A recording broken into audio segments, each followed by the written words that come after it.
Bienvenidos a Aula Microbiana, donde los microbios se conocen en detalle. Hoy veremos a Escherichia coli enterotoxigénica, conocida con las siglas de ETEC. Esta bacteria es una causa clásica de diarrea acuosa que a veces se subestima porque se piensa que solo es diarrea. En realidad, esta bacteria puede producir pérdidas de líquidos muy significativas y en contextos vulnerables contribuir a un daño acumulativo en la infancia. Además, es la causa bacteriana más frecuente de la famosa diarrea del viajero en muchas regiones. Descubrimiento. Durante años, Escherichia coli se consideró principalmente una habitante normal del intestino. Por eso, cuando un paciente presentaba diarrea acuosa y el laboratorio reportaba Escherichia coli, era fácil caer en la duda. ¿Es causa o solo un hallazgo? El avance clave llegó cuando se demostró que existían cepas capaces de producir diarrea intensa sin invadir tejidos. En vez de inflamación o daño directo, el mecanismo era más bien funcional, y es que la bacteria alteraba la fisiología intestinal mediante toxinas. A partir de ese momento se consolidó la categoría enterotoxigénica, porque el rasgo definitorio no era la forma de la bacteria, sino lo que producía. Otro hallazgo importante y decisivo fue entender que gran parte de esa capacidad patógena está codificada en material genético adicional, como plásmidos, que pueden transferirse entre bacterias. Entonces, esta bacteria Escherichia coli enterotoxigénica nos muestra cómo una Escherichia coli común puede volverse patógena al adquirir una especie de paquete de virulencia. Estructura y morfología. Escherichia coli enterotoxigénica es un bacilo gram negativo con las características generales de Escherichia coli. Puede crecer con o sin oxígeno y en condiciones habituales no se distingue fácilmente de cepas comensales por simple observación. Ese punto es importante porque nos permite fijar el concepto de que no es una bacteria que se reconozca por su cara, por decirlo así, sino por su comportamiento. Entonces, lo que sí marca la diferencia es su superficie y su genética. Esta bacteria expresa estructuras de adhesión y estamos hablando de las fimbrias o factores de colonización que funcionan como ganchos para fijarse al epitelio del intestino delgado. Esa fijación no es un detalle menor, es la condición para que las toxinas actúen con eficacia. Además, esta bacteria porta genes de virulencia que suelen localizarse en plásmidos, lo que explica por qué distintas cepas pueden ganar o perder capacidad patogénica. Entonces, morfológicamente, estamos hablando de una Escherichia coli más, pero clínicamente se define esta bacteria por su adhesión especializada más la producción de enterotoxinas. Factores de virulencia. Los factores de virulencia de Escherichia coli enterotoxigénica se entienden mejor si los ordenamos como una secuencia. Primero, se queda y luego desregula. Entonces, para quedarse, esta bacteria necesita adhesinas, especialmente los factores de colonización, que le permiten resistir el arrastre intestinal y mantener contacto estrecho con el epitelio. Sin esa etapa de quedarse, la bacteria sería eliminada antes de causar síntomas. Pero luego viene la segunda etapa, el segundo componente, en el que tenemos la actividad de las toxinas. Esta bacteria produce dos enterotoxinas principales, una que es termolábil, es decir, sensible al calor, y otra que es termoestable, más resistente al calor. Y aunque sus vías intracelulares son diferentes, ambas terminan provocando el mismo fenómeno clínico, una secreción exagerada de agua y electrolitos hacia la luz intestinal. Entonces, estas toxinas, como vemos, no necesitan destruir la mucosa, Lo que hacen es manipulan la señalización de la célula intestinal y la empujan a comportarse como una especie de bomba secretora. Mecanismo patogénico. El mecanismo patogénico de Escherichia coli enterotoxigénica es un ejemplo clásico de diarrea secretora. Tras adherirse la bacteria al intestino delgado, esta bacteria libera toxinas que alteran lo que llamaremos interruptores internos de la célula intestinal. En otras palabras, obligan a la célula a expulsar sales hacia la luz del intestino y el agua sigue a esas sales por efecto osmótico. Entonces tenemos pérdidas de iones, pérdidas de sales y pérdida de agua. La toxina termolábil activa una vía que aumenta un mensajero celular asociado a secreción. La toxina termoestable, por su parte, activa otra vía distinta, pero con el mismo objetivo, con la misma finalidad: más salida de electrolitos y menos absorción efectiva.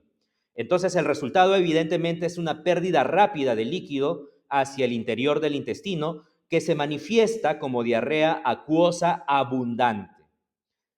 Lo crucial para diferenciarla de cuadros invasivos es lo siguiente: la mucosa suele permanecer estructuralmente intacta. No vamos a ver inflamación, no vamos a ver ulceración, no vamos a ver destrucción tisular. Por eso es que esta bacteria, Escherichia coli enterotoxigénica, no produce heces con sangre. Entonces, es importante aquí relacionarlo ya con la clínica en el sentido de que esta lógica explica por qué el manejo se centra en la rehidratación temprana. Respuesta inmune. La defensa principal de nuestro cuerpo contra Escherichia coli enterotoxigénica ocurre en la superficie mucosa del intestino, donde el sistema inmune busca impedir dos cosas: la adhesión y el efecto de las toxinas. Aquí un elemento clave es la inmunoglobulina A secretora, que vemos en la lámina con las siglas SIgA. Estamos hablando de un anticuerpo diseñado para actuar en mucosas.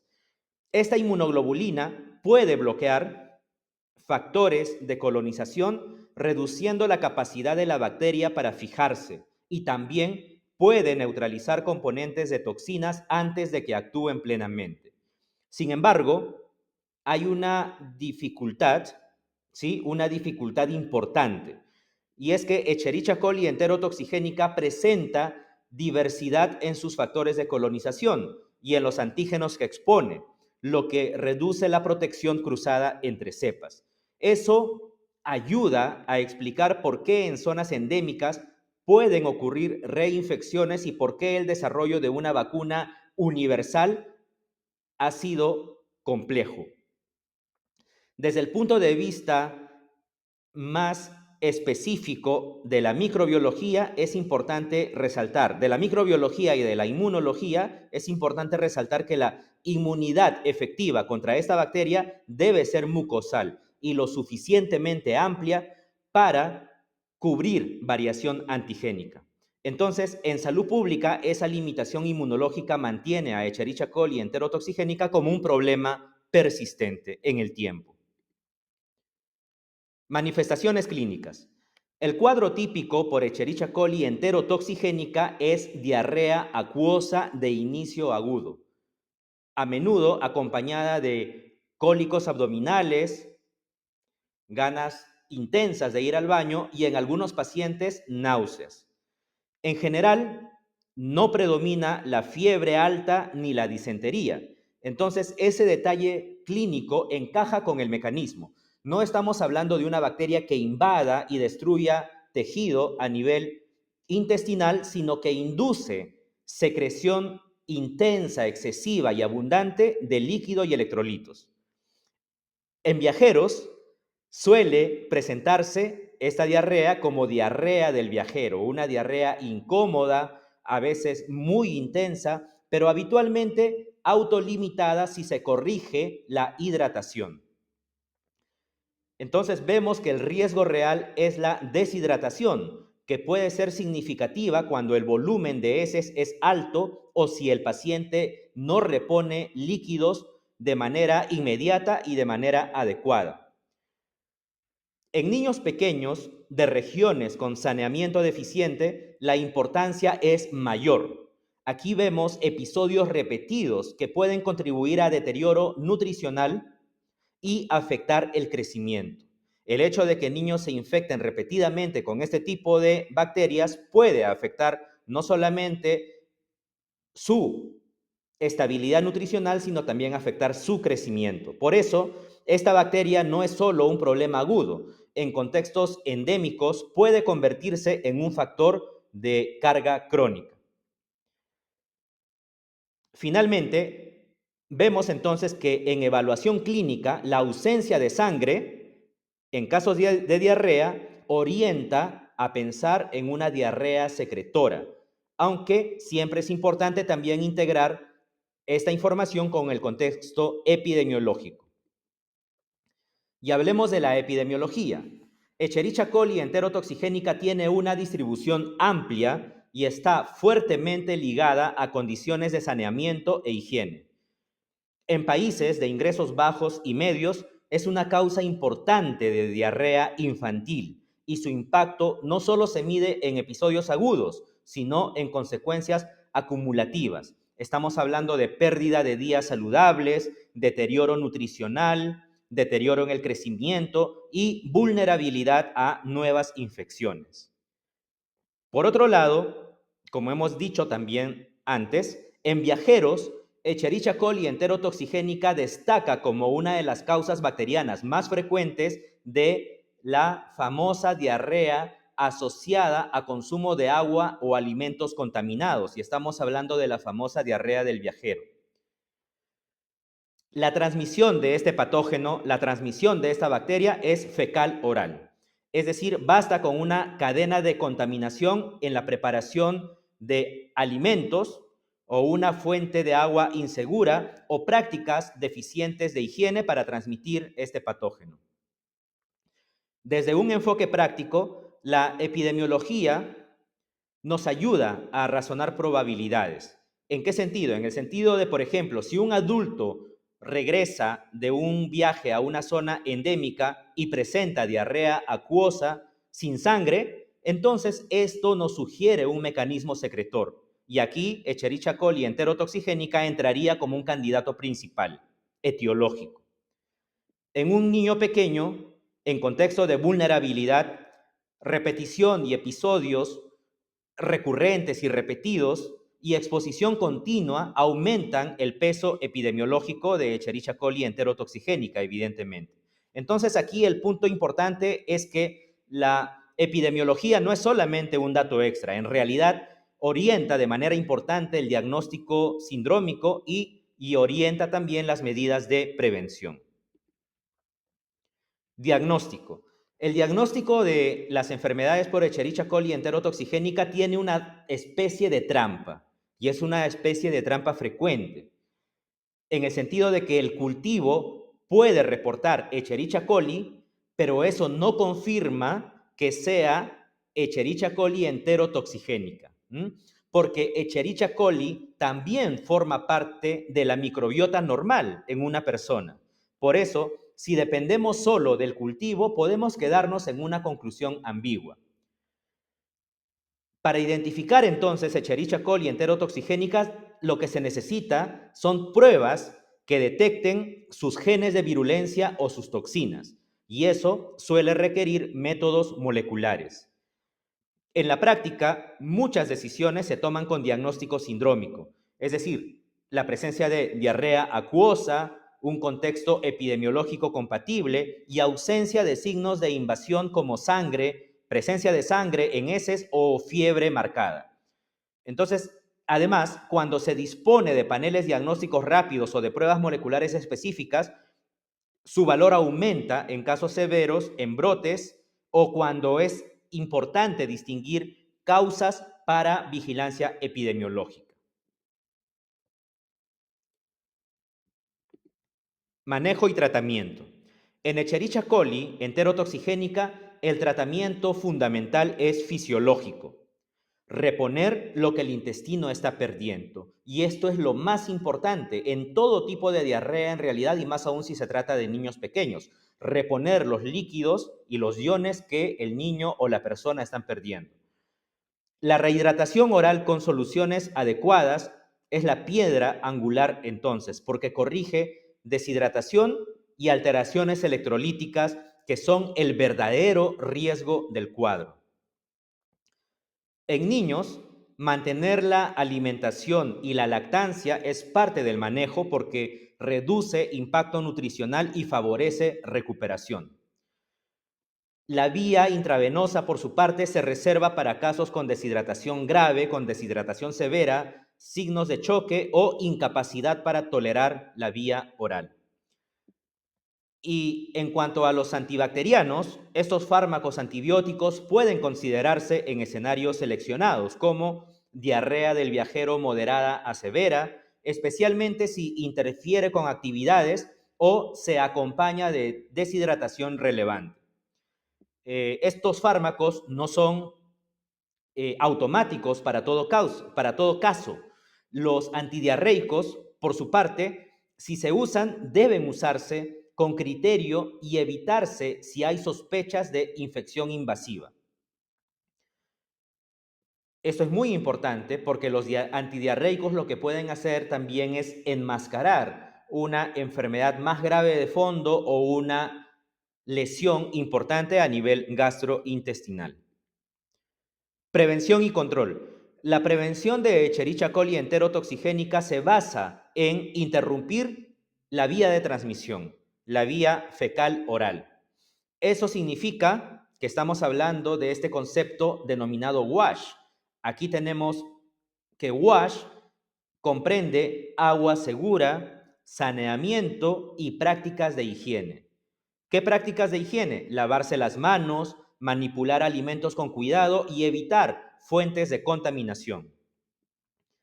En viajeros, la recomendación práctica se centra en reducir exposición. Aquí estamos hablando de bebidas embotelladas o tratadas, alimentos bien cocidos y precaución con alimentos crudos o salsas. Entonces, estas medidas son simples, pero tienen un gran impacto porque el mecanismo de transmisión es directo. Ahora, a nivel poblacional, es importante pensar en mejorar la infraestructura de agua y saneamiento, ya que ésta se constituye como la intervención más fuerte y más poderosa y más importante, especialmente para proteger a niños pequeños en zonas endémicas. Ahora, en cuanto a las vacunas, el desarrollo de una vacuna ha sido todo un reto porque Escherichia coli enterotoxigénica presenta diversidad antigénica importante y una vacuna útil debe inducir protección en mucosa y cubrir variación de factores de colonización. Y aunque hay investigación activa y candidatos vacunales prometedores, en la práctica actual el control depende sobre todo de salud pública y conductas preventivas. Muy bien, entonces vamos llegando al final de este episodio de Aula Microbiana en el que Escherichia coli enterotoxigénica nos deja una lección clínica muy útil. Que una bacteria puede causar una diarrea intensa sin necesidad de invadir ni destruir células a nivel intestinal. Simplemente lo hace alterando el equilibrio de sales y agua. Por eso su sello, su característica es la diarrea acuosa, intensa y profusa. Y su riesgo principal es la deshidratación. Llegamos así entonces al final de este episodio de Aula Microbiana, donde los microbios se conocen en detalle. Si te gustó este video, dale like, no olvides compartirlo con tus compañeros y tus colegas y suscríbete a este canal para que tengas vista de los siguientes videos. Hasta el próximo patógeno.